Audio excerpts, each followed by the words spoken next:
Obviously, these are huge programs and have really been very important in shoring up our business community throughout the crisis. But at the same time, it is very, very important to make sure that we are good stewards of taxpayer dollars, that this is being spent wisely and well.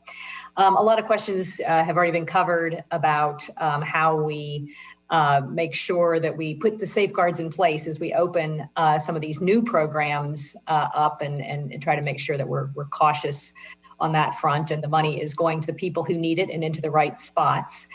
One issue, and I know we've kind of touched on this in some of the other questions, but just to ask Mr. Scheer about this, because I think Mr. Ware has touched on this, and it's about the targeting of the Restaurant Revitalization Fund.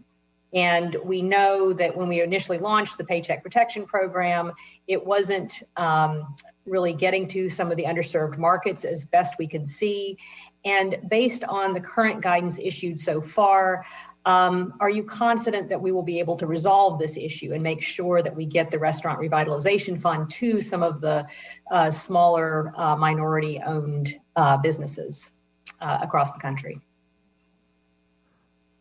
I'll start out by saying that a lot of our focus on both PPP and EIDL is in terms of what are the characteristics of the borrowers who are getting these loans.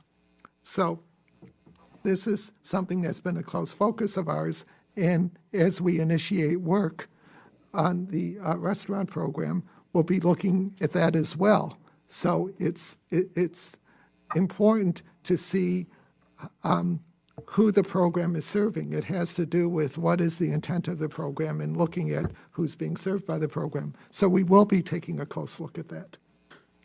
Okay.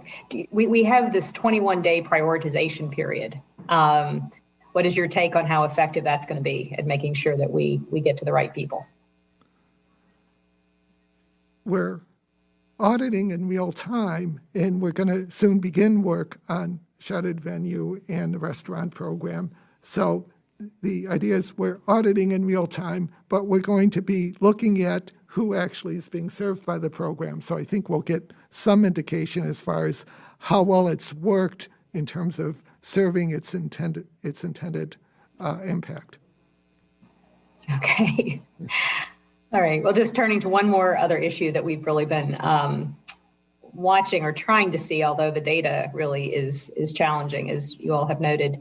And I guess this is a question for Mr. Ware or Mr. Scheer, which is we have a lot of businesses relying on the PPP loan forgiveness, and was wondering if you all have discovered any reasons for concern with respect to access to loan forgiveness among small business owners, and what standards are in place to ensure that potentially fraudulent PPP loans are not forgiven, but while ensuring that the small mom and pop businesses can still access that loan forgiveness.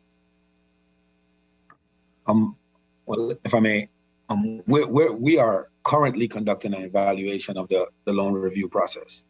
And the objection of that was to assess SBA's process for reviewing the loans for eligibility and forgiveness. It's in the early stages and is designed to set the foundation for a series of projects on SBA's forgiveness of loans under the PPP eligibility. So it's in our 2021 oversight plan, and we will be able to give you real concrete answers on this as soon as that work is wrapped up.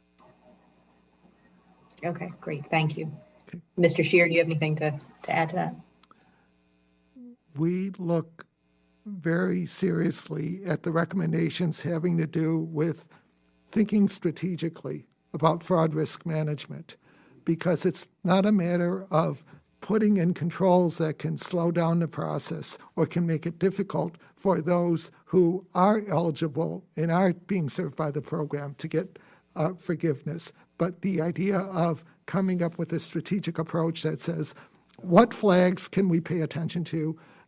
Do we have to pay attention to, and which flags are of lesser concern? So it's really to come up with a approach that we're looking for.